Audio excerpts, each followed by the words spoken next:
بسم اللہ الرحمن الرحیم۔ کہیں بھی ظلم کی تلوار سے ہرگز نہیں ڈرتے، کسی طاغوت کی چوکھٹ پہ اپنے سر نہیں جھکتے، محمد کی غلامی کا گلے میں توق پہنا ہے، اللہ احد اب چڑھ کے سولی پر بھی کہنا ہے، محمد کی غلامی کا گلے میں توق پہنا ہے، اللہ احد اب چڑھ کے سولی پر بھی کہنا ہے، اللہ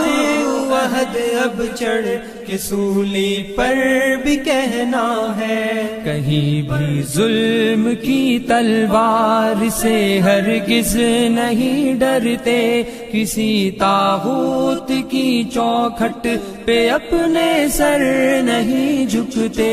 ہمیں للکار قاسم ہے، ہمیں شمشیر حیدر ہے، ہمیں دشمن کے سینے میں خبا ایک تیز خنجر ہے۔ اللہ تبارک و تعالی فی القرآن المجید والفرقان الحمید، اعوذ باللہ السمیع العلیم من الشیطان الرجیم، بسم اللہ الرحمن الرحیم۔ افحسبتم ان تدخلوا الجنة ولما يعلم الله الذين جاهدوا منكم ويعلم الصابرين، وقال الله في موضع آخر ام حسبتم ان تدخلوا الجنة ولما يأتكم مثل الذين من قبلكم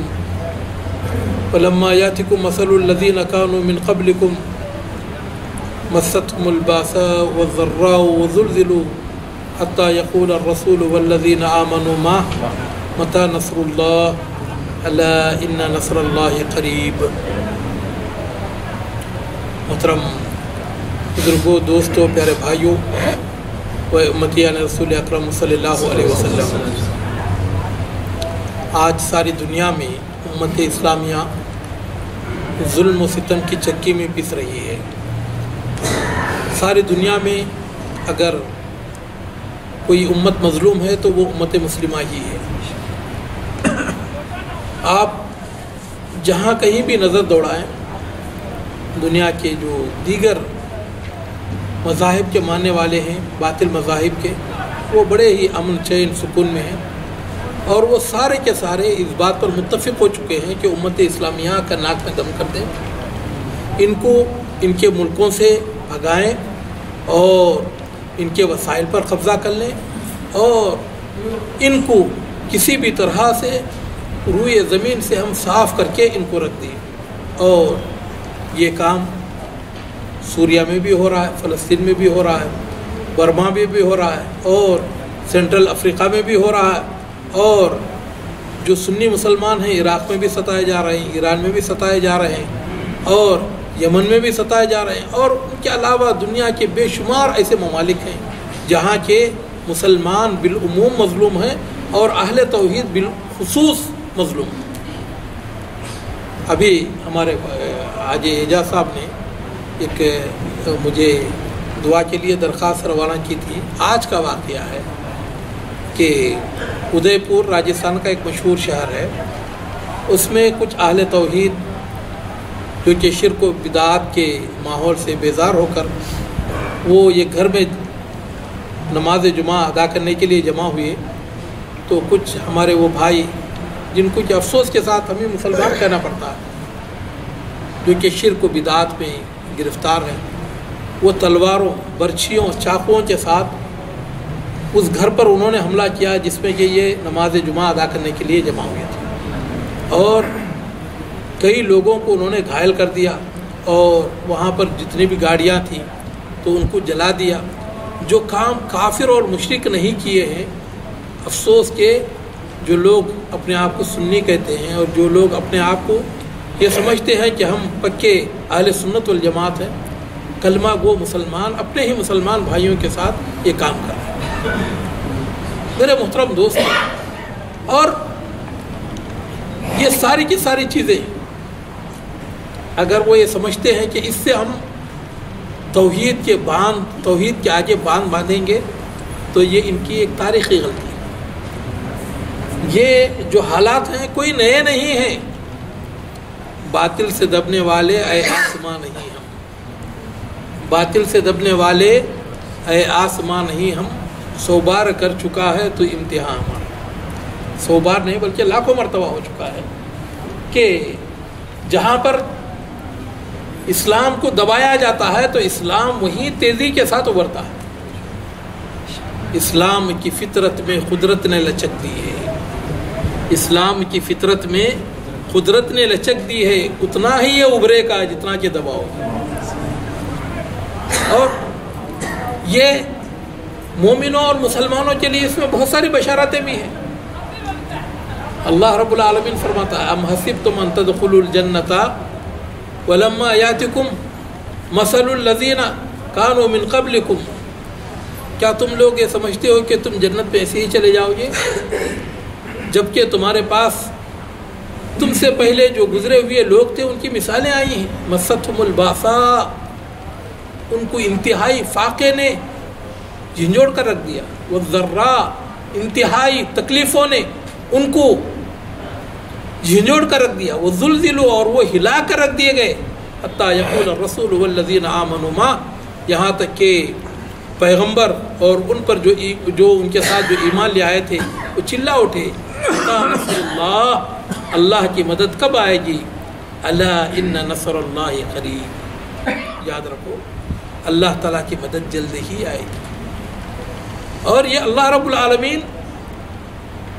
مومنوں کا امتحان لینا چاہتا ہے اور یہ دیکھنا چاہتا ہے۔ اللہ تعالیٰ فرماتا ہے ام حسبتم ان تدخلوا الجنہ، کیا تم نے یہ سمجھ رکھا ہے کہ جنت میں یوں ہی چلے جاؤ گے؟ وَلَمَّا يَعْلَمِ اللَّهُ الَّذِينَ جَاهَدُوا مِنْكُمْ وَيَعْلَمُ الصَّابِرِينَ، جبکہ اللہ رب العالمین نے ابھی تک پرکھا نہیں ہے کہ تم میں سے کون اسلام کے لیے حد سے زیادہ کوشش کرنے والا ہے اور کون اس پر جو تکلیفیں آتی ہیں اس پر صبر کرنے والا ہے۔ اللہ رب العالمین یہ جانچنا چاہتا ہے تاکہ لِيُحِقَّ اللَّهُ الْحَقَّ وَيُبْطِلُ الْبَاطِلَ، تاکہ اللہ تعالیٰ حق کو نکھار کر پیش کر دے اور باطل کو دبا کر رکھ دے۔ اور یہ اللہ کے رسول صلی اللہ علیہ وسلم کے زمانے سے ہی چلتا ہوا آیا، یہ ہمارے لیے کوئی نئی چیز نہیں ہے کہ ظلم و ستم۔ میرے محترم دوستو، اللہ کے رسول جناب محمد رسول اللہ صلی اللہ علیہ وسلم کیا کم ظلم و ستم توڑے گئے۔ اللہ کے رسول صلی اللہ علیہ وسلم نے فرمایا کہ اس دنیا میں سب سے زیادہ اشد الناس بلاء الانبیاء ثم الامثل ثم الامثل، اس دنیا میں سب سے زیادہ مصیبتیں انبیاء علیہ السلام پر آتی ہیں، ثم الامثل، پھر ان جیسے جو ایمان میں ہوتے ہیں ان پر، ثم الامثل، اور پھر ان لوگوں پر آتی ہے جو کہ ان جیسے رہتے ہیں، اور پھر اس کے بعد انسان کے اس کے ایمان کے مطابق اس کی جانچ ہوتی ہے۔ جو جتنا زیادہ صاحب ایمان، صاحب کردار، صاحب عمل ہوتا ہے تو اللہ تعالیٰ اتنے ہی مشقتوں مصیبتوں سے اسے جانچتے ہیں۔ میرے محترم دوستو، اگر اس کی ایک جھلک دیکھنا ہو تو اللہ کے رسول صلی اللہ علیہ وسلم کی سیرت طیبہ طاہرہ مبارکہ مقدسہ اٹھا کر دیکھی، اور حقیقت یہ ہے کہ جس طرح الا بذکر اللہ تطمئن القلوب،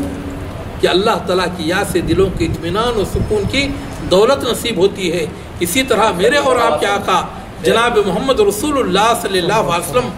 کی، اسی طرح اللہ کے رسول صلی اللہ علیہ وسلم کی سیرت طیبہ طاہرہ مبارکہ مقدسہ کو ادا کرنے سے بھی، پڑھنے سے بھی اللہ رب العالمین اطمینان و سکون کی دولت عطا کرتا۔ میرے محترم دوستو، سیرت طیبہ کا ایک ایک ورق، اس کا ایک ایک واقعہ ہمارے دین کو، ہمارے ایمان کو، ہمارے اخلاص کو وہ اور زیادہ مضبوط کر دے گا۔ اور دین پر جو تکلیفیں آتی ہیں، حقیقت یہ ہے کہ جفا جو دین میں ہوتی ہے وہ جفا ہی نہیں، جفا جو دین میں ہوتی ہے وہ جفا ہی نہیں، ستم نہ ہو تو محبت میں کچھ مزہ ہی نہیں۔ اور جب تک آدمی تکلیف نہ اٹھائے دین کے لیے، تب تک اسے دین کی اہمیت کا اندازہ نہیں ہوتا۔ میرے محترم دوستو، اللہ کے رسول صلی اللہ علیہ وسلم پر جو لوگ ایمان لے آئے تھے تو ان کو آپ دیکھیں، حضرت بلال حبشی رضی اللہ تعالیٰ عنہ کہ جن کے قدموں کی چاپ اللہ کے رسول صلی اللہ علیہ وسلم نے معراج کی رات اپنے سے آگے سنی تھی، غلام تھے، حبشی تھے، کالا رنگ تھا ان کا، اور مکے میں ہر شخص کو اس بات کی اجازت تھی کہ ان کو جس طرح تکلیف دینا چاہے وہ دے سکتا تھا۔ گلے میں رسی ڈال کر ان کو کھینچا جاتا، لڑکے آگے پیچھے ان کے پتھر برساتے اور ان کو رسیوں سے مارتے، کوڑوں سے مارتے، اور چلچلاتی ہوئی دھوپ میں ان کو مکے کی سنگلاخ چٹانوں پر چت لٹا دیا جاتا، اور اوپر سے بھاری چٹان ان کے سینے پر رکھ دی جاتی تاکہ کروٹ نہ لے سکے۔ اور کبھی کبھار ان کا جو ظالم آقا ہے امیہ بن خلف، وہ آتا اور ان کے حلق پر پیر رکھ کر کھڑا ہو جاتا اور کہتا اکفر بمحمد، اکفر بمحمد، اکفر بمحمد، محمد صلی اللہ علیہ وسلم کا انکار کر دے، انکار کر دے، انکار کر دے۔ زبان باہر نکل جاتی، آنکھیں باہر نکل جاتی، سانس لینا مشکل ہوتا، لیکن ایسے عالم میں بھی جبکہ زبان بول نہیں سکتی تھی، لیکن ان کی انگشت شہادت آسمان کی طرف اٹھتی اور کہتی اللہ احد، اللہ احد، اللہ احد، اللہ احد۔ کس کی ہیبت سے صنم سہمے ہوئے رہتے تھے، کس کی ہیبت سے صنم سہمے ہوئے رہتے تھے، منہ کے بل گرتے وہ اللہ احد کہتے تھے۔ میرے محترم دوست، اگر ثبات، قدمی اور استقامت کو اگر دیکھنا ہو تو حضرت عمار ابن یاسر رضی اللہ تعالیٰ عنہ، ان کے والد حضرت یاسر اور ان کی والدہ حضرت سمیہ رضی اللہ تعالیٰ عنہ کے واقعات۔ ایک چھوٹا سا خاندان تھا جو کہ غلام تھا، اور مکے کا ہر شخص ان کو بری طریقے سے مارتا اور پیٹتا تھا۔ عالم یہ ہوتا کہ اللہ کے رسول صلی اللہ علیہ وسلم جا رہے ہوتے، ان کو رسیوں میں جکڑ کر زمین کے اوپر گرا دیا جاتا، کوڑے لگائے جا رہے ہوتے، اللہ کے رسول صلی اللہ علیہ وسلم ان کے پاس سے گزرتے، لیکن آپ علیہ السلام خود اس قدر مجبور تھے کہ ان کی کوئی تکلیف، ان کی آپ کوئی مدد نہیں کر سکتے تھے۔ وہ کہتے اغثنا یا رسول اللہ، اغثنا یا رسول اللہ، اے اللہ کے رسول ہماری کچھ مدد کیجئے، ہماری کچھ مدد کیجئے۔ اللہ کے رسول صلی اللہ علیہ وسلم کے دل پر کیا گزرتی، آپ علیہ السلام روتے ہوئے فرماتے اصبروا یا آل یاسر ان موعدکم الجنہ، اے آل یاسر تم صبر کرو، تمہارا ٹھکانہ جنت ہے، تمہارا ٹھکانہ جنت ہے۔ یہ کون کر رہے ہیں؟ سرور کائنات جناب محمد رسول اللہ صلی اللہ علیہ وسلم، جنت کی خوشخبری ان کو دے رہے ہیں۔ میرے محترم، یہی حضرت سمیہ رضی اللہ عنہ، ان کے ساتھ ایسا بدترین سلوک کیا گیا کہ ان کی زیر ناف ابو جہل نے نیزہ مارا، تڑپ تڑپ کر وہ شہید ہو گئی، اور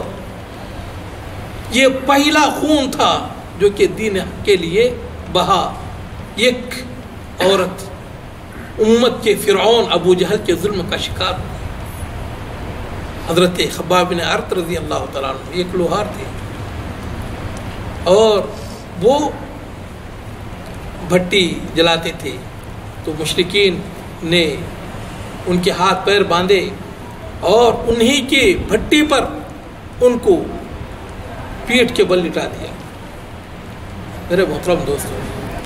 آگ کا انگارہ تھوڑی دیر ہم برداشت نہیں کر سکتے، لیکن اس عظیم صحابی نے اس پوری بھٹی کے انگاروں کو اپنی پیٹھ کے نیچے برداشت کیا، اور وہ آگ کے کوئلے، ان کے جسم سے پگھلنے والی چربی،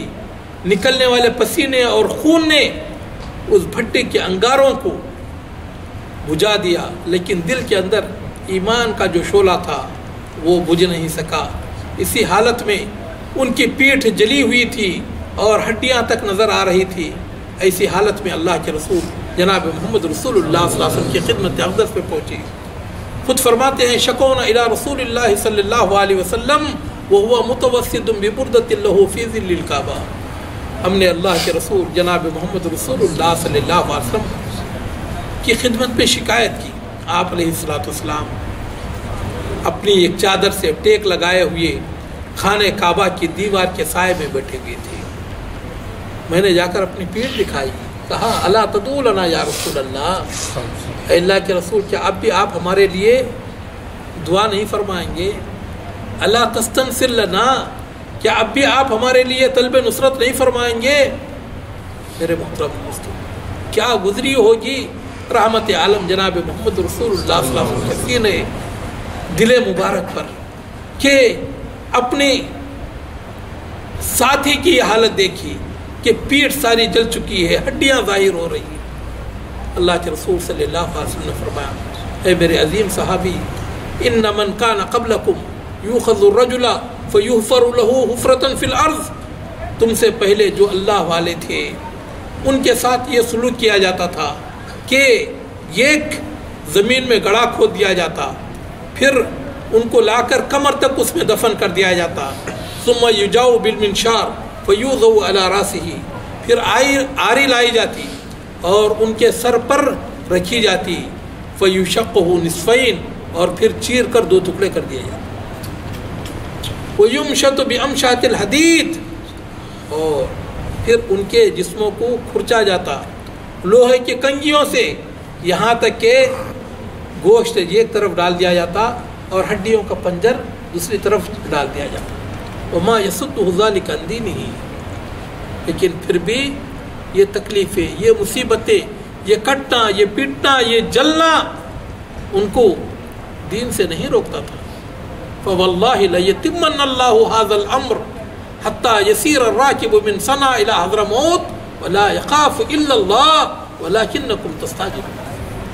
اور اللہ تعالیٰ ضرور اس دین کو پائے تکمیل تک پہنچا کر رہے گا انشاءاللہ۔ میرے محترم دوستو، یہ خوشخبری ہے امت کے ساری دنیا کے مظلوموں کے لیے، بالخصوص اہل توحید کے لیے، کہ ہے آیا یورش تاتار کے افسانے سے، ہے آیا یورش تاتار کے افسانے سے، پاسباں مل گئے کعبے کو صنم خانے سے۔ مومن کبھی بھی مصائب سے نہیں گھبراتا، بلکہ یہ مصیبتیں اس کے حوصلے کو اور اونچا کر دیتی ہیں۔ تندیے باد مخالف سے نہ گھبرا اے عقاب،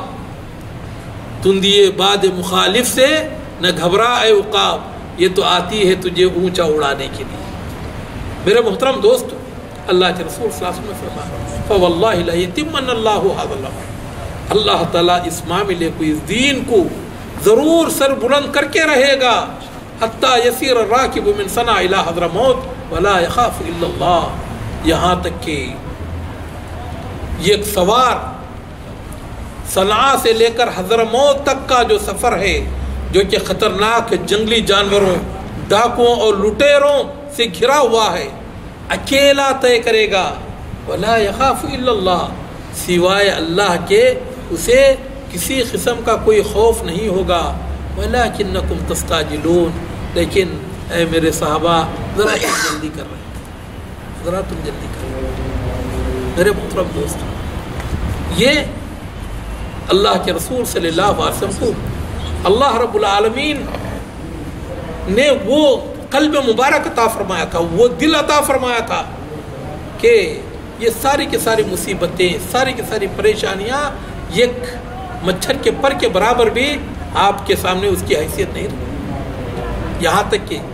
دنیا والوں نے ساتھ چھوڑنے کا اعلان کر دیا۔ ایک مرتبہ مشرکین مکہ نے ابو طالب کو بلایا، بلا کر کہا ابو طالب اپنے بھتیجے کو سمجھاؤ کہ دین کی بات اگر کرنا ہو تو اپنے گھر میں کرے، مکے کی گلی کوچوں میں ہم اسے برداشت نہیں کریں، اگر اس نے کیا تو پہلے ہم تم کو قتل کریں گے، پھر تمہارے بھتیجے کی بھی جان لیں گے۔ اور یہ فائنل وارننگ انہوں نے دے دی۔ جناب ابو طالب، میرے محترم دوستو، اگر کسی کافر کے حق میں دعا کرنی ہوتی. امام ابن کثیر رحمۃ اللہ علیہ فرماتے ہیں اگر کسی کافر کے لیے دعائے خیر کرنی ہوتی تو سب سے پہلے میں ابو طالب کے لیے کرتا، کیونکہ انہوں نے کلمہ نہیں پڑھا، اس لیے ہم ان کو نہ تو رحیم اللہ کہہ سکتے ہیں نہ تو رضی اللہ عنہ کہہ سکتے ہیں، لیکن انہوں نے کفر کے باوجود اللہ کے رسول صلی اللہ علیہ وسلم کا وہ ساتھ دیا جو کہ تاریخ میں شاندار باب کا حامل ہے. تو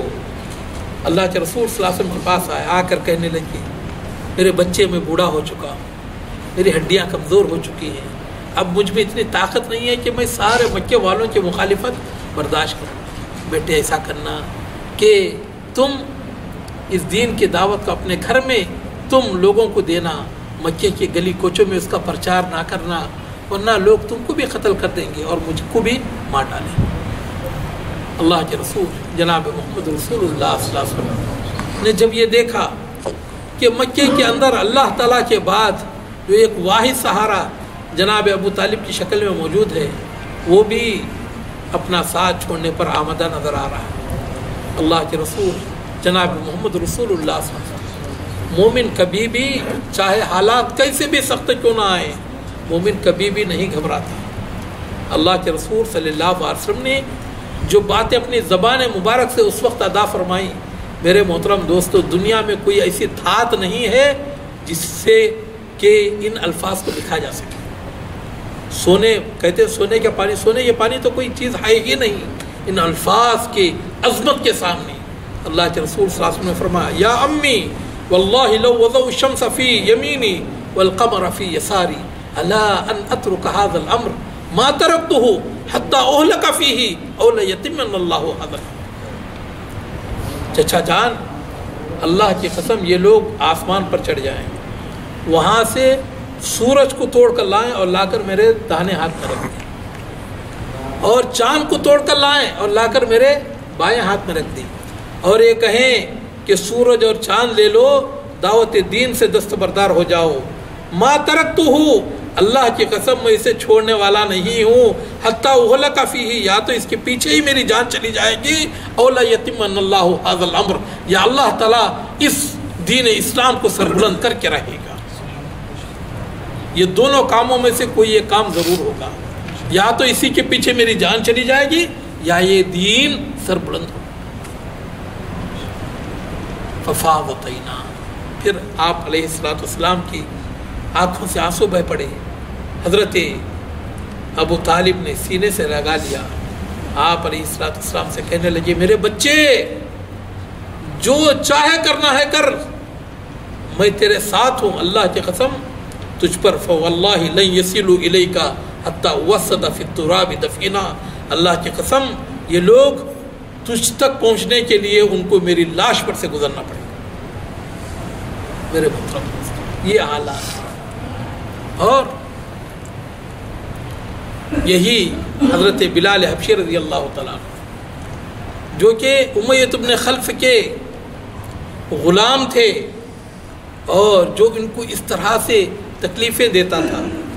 ایک زمانہ ضرور آئے گا، ضرور لائے گی رنگ یک دن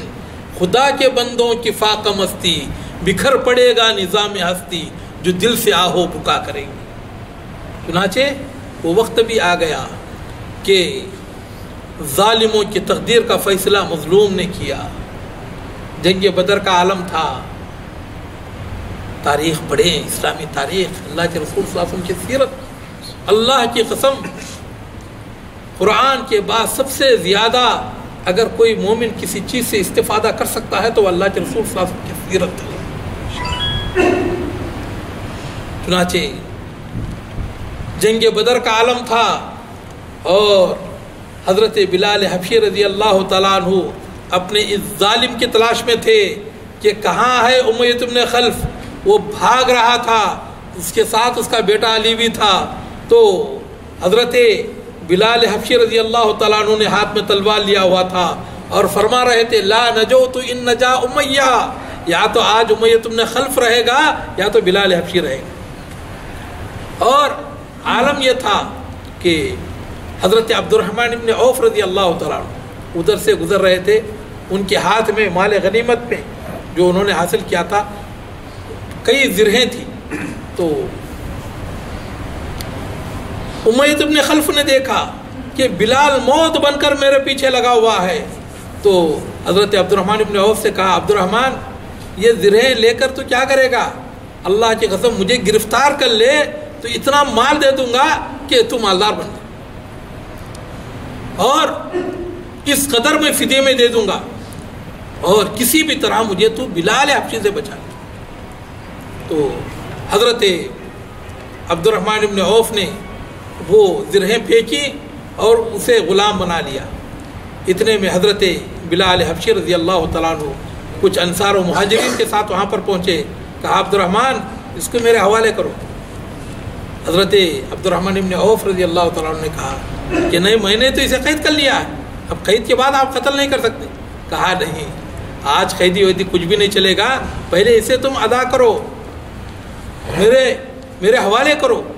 تو ابھی آنا کانی ہو رہی تھی، حضرت بلال حبشی رضی اللہ تعالیٰ عنہ نے اس کے بیٹے کے پنڈلی پر ایک ایسی تلوار ماری کہ اس کا پیر اچک کر دور جا گرا، اور یہ دیکھ کر امیہ اس قدر ایسی ہولناک چیخ ماری کہ اس طرح کی چیخ کبھی سنی نہیں گئی تھی۔ پھر امیہ نے کہا کہ عبد الرحمن کسی بھی طرح تم مجھے بچا لو۔ حضرت عبد الرحمن ابن عوف نے کہا کہ تو نیچے گر جا، میں اوپر سے تیرے اوپر لیٹ جاتا ہوں تاکہ یہ لوگ تجھے قتل نہ کر سکیں۔ تو چنانچہ وہ لیٹ گیا تو حضرت عبد الرحمن ابن عوف اسے قتل سے بچانے کے لیے اس کے اوپر لیٹ گئے۔ حضرت بلال نے نیچے سے تلواریں چبائی اور یہاں تک کہ وہ ٹھنڈا ہو گیا، اور حضرت عبد الرحمن بن عوف کو بھی ایک دو تلواریں لگی۔ حضرت عبد الرحمن بن عوف رضی اللہ تعالیٰ عنہ کہا کرتے تھے کہ اللہ بلال پر رحم کرے، میرے قیدی کو بھی مار ڈالا، میری جو زرہیں ہیں وہ بھی چلی گئی، نہ تو مجھے وہ مال غنیمت ملا نہ ہی مجھے قیدی ملا۔ میرے محترم دوست، ایک دن ایسا ضرور آئے گا کہ ظالموں کو اپنے ظلم کا ایک ایک ظلم کا حساب دینا پڑے۔ میرے محترم دوستو، جس وقت رشیا سے بہت ساری جو ریاستیں، جب کمیونزم ختم ہو گیا تو اس میں ایک سربیا بھی ایک ریاست تھی یورپ کی، جہاں کے کمیونزم ختم ہو گیا، تو اس کا جو حکمران تھا بڑا ظالم حکمران تھا، اور اس نے اپنے اقتدار پر قبضہ جمائے رکھنے کے لیے 1,20,000 سے زیادہ لوگوں کو اس نے مارا تھا۔ تو اس کا نام میرے ذہن میں ابھی نہیں آ رہا ہے۔ تو جس وقت وہاں سے کمیونزم کا جنازہ نکلا تو لوگوں نے اسے پکڑا اور پکڑ کر کہا کہ اس آدمی نے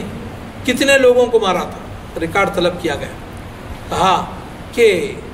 اتنے ہی گولیاں بیک وقت اس کے جسم میں پیوست ہونی چاہیے۔ تو چنانچہ اسے کھڑا کر کے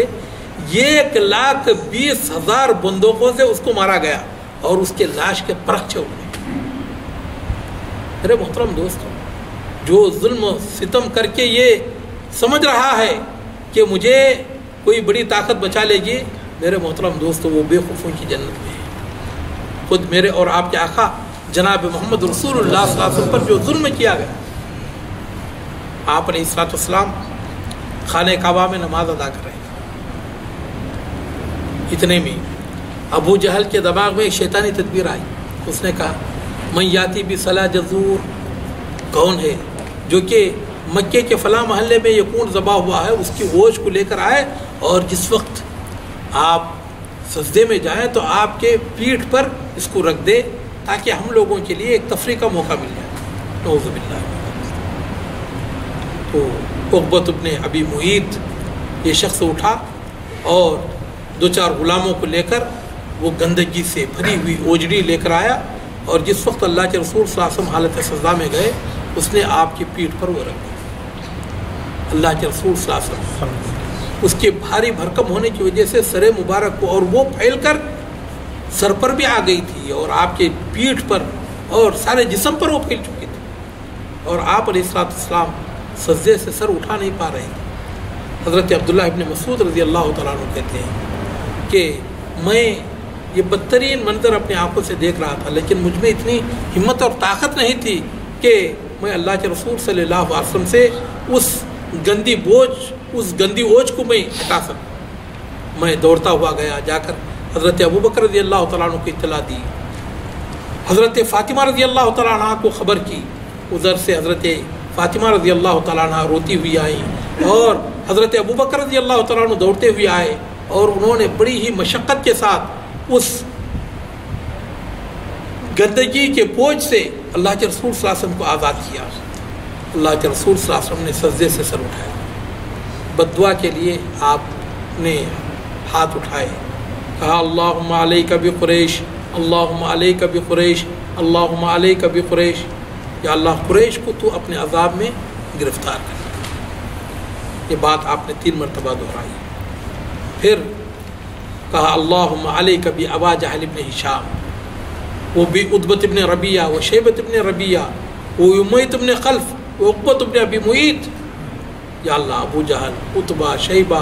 امیۃ ابن خلف اور عقبۃ ابن ابی معیط کو اپنے عذاب میں گرفتار کر۔ اب تک تو یہ لوگ اللہ کے رسول صلی اللہ علیہ وسلم کے تڑپنے کو، آپ علیہ السلام کے اذیت کو دیکھ کر نہ صرف ہنس رہے تھے بلکہ یہ دوسرے پر لوٹ پوٹ ہو کر قہقہے لگا رہے۔ جو ہی انہوں نے دیکھا کہ اللہ کے رسول صلی اللہ علیہ وسلم نے بد دعا کے لیے ہاتھ اٹھائے اور آپ نے یہ بد دعا کی، ہنسی چہرے سے غائب ہو گئی اور جو قہقہے مار رہے تھے قہقہے بند ہو گئی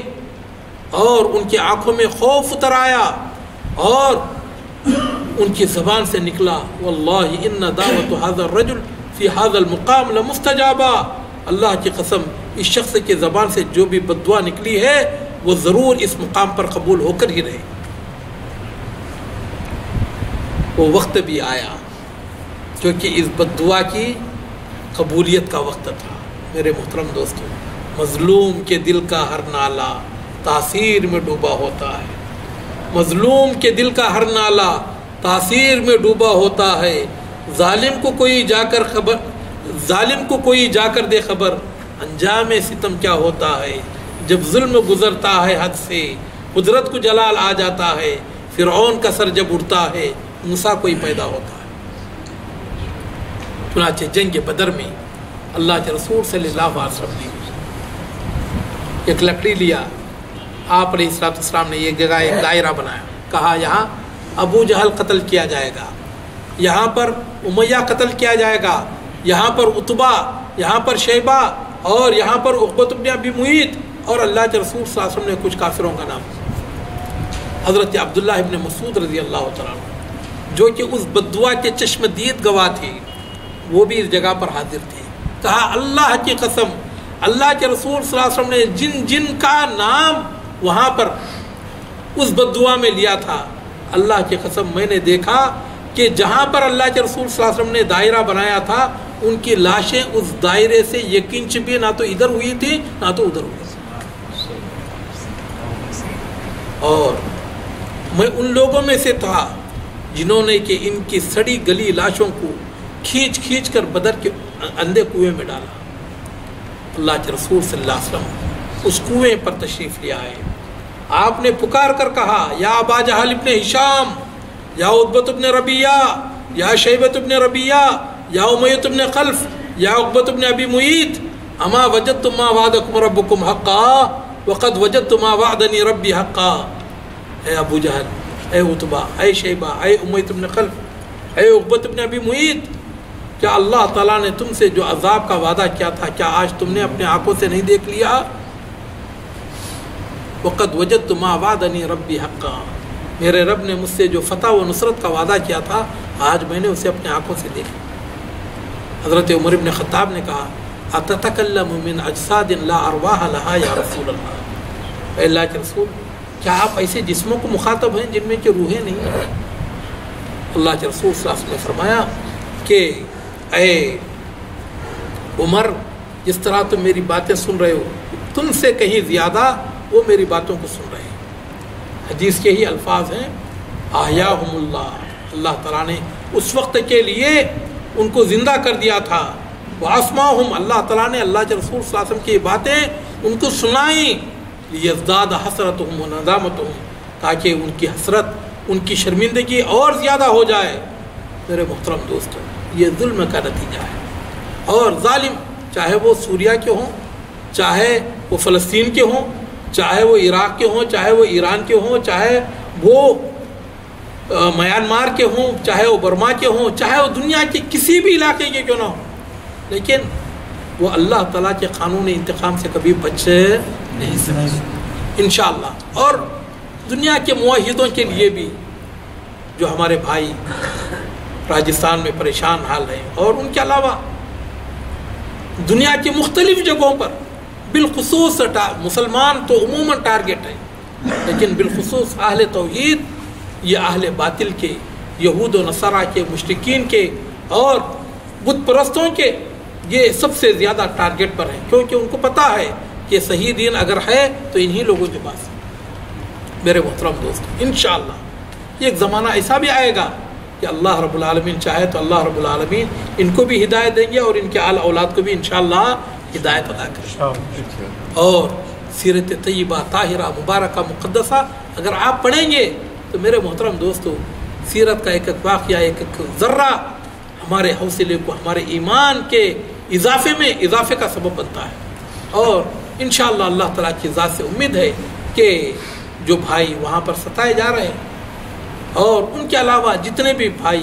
چاہے وہ ملک شام کے ہوں، چاہے فلسطین کے ہوں، چاہے دنیا کے کسی بھی حصے کے ہوں، اللہ رب العالمین تمام مظلوم مسلمانوں کی مدد فرمائے، ظالموں کو اللہ تعالیٰ تباہ و برباد کرے، اور اللہ رب العالمین اپنے دین کے اور اللہ تعالیٰ حق کو غلبہ نصیب فرمائے، اللہ تعالیٰ باطل کو شکست سے دوچار کر دے، اور اللہ تعالیٰ اپنے دین اور اپنے مذہب کے ماننے والوں کو سربلند فرمائے، مشرکوں کو، کافروں کو اور ان کا ساتھ دینے والوں کو ذلیل و برباد کرے، جب تک دنیا میں رکھے ایمان عمل صالح کی توفیق دے۔ اس وقت موت دے تو کلمہ لا الہ الا اللہ محمد رسول اللہ صلی اللہ علیہ وسلم پر ہم تمام کی موت عطا کرے، آمین۔ وآخر دعوانا الحمدللہ۔